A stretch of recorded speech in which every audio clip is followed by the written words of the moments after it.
कांचन हेमलता जयंत महाजन। मी गेल्या 2 वर्षापासून जळगावला MPSC combine group बी एक्झामची तयारी करत होते।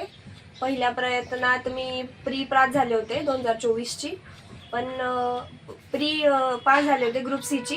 त्याच्यानंतर मी ग्रुप सी ची मेन्स पण दिली। Discover timeless elegance, crafted for perfection, at Bhangale Gold. Welcome to luxury.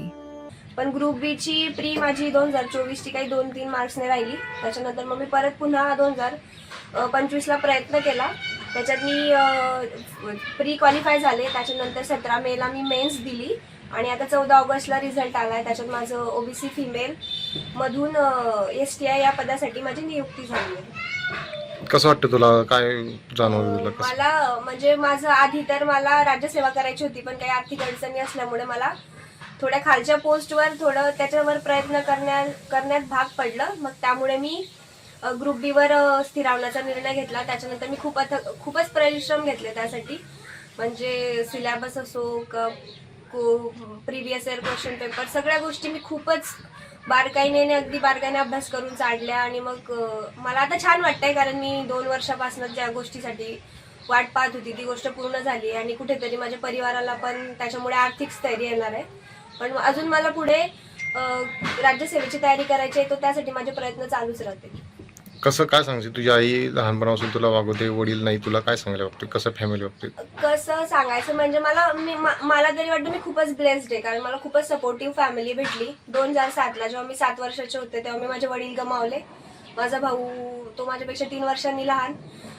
दोघांची जबाबदारी माझ्या आईवरच होती। त्याच्यानंतर सगळ्यात जास्त कणकर साथ माझ्या आजीने मला दिली आहे, आमच्या आजीने आम्हाला दिली आहे। माझी आजी माझ्या आईची आई आहे। ती तिचं घर सोडून सगळं सोडून आमच्यासाठी इथे राहायला आली, कारण आम्ही लहान होतो आणि तिच्याच पाठिंब्यामुळे खरं तर इथपर्यंत पोहोचलो आहोत।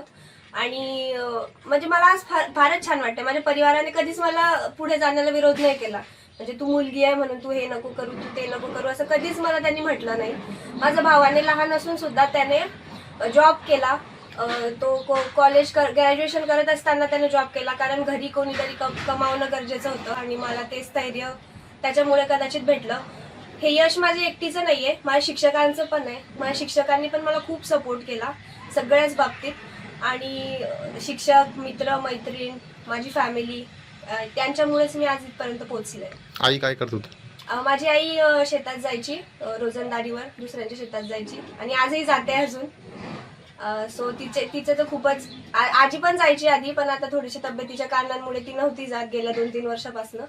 पण त्यांच्या मेहनतीमुळेच आणि त्याच्यामुळेच मी इथपर्यंत पोहोचले। आताच्या युवकांना किंवा मुलींना काय संदेश देशील?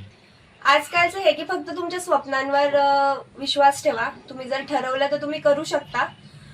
नैराश्य येणं, असं वाटणं की आपण नाही करू शकत, हे खूपच नॉर्मल आहे ह्या सगळ्या प्रवासात। पण टिकून राहणं हे खूप महत्त्वाचं आहे। तुम्ही जेवढे कन्सिस्टंट राहाल, स्वतःवर विश्वास ठेवाल, यश नक्कीच तुम्हाला मिळेल।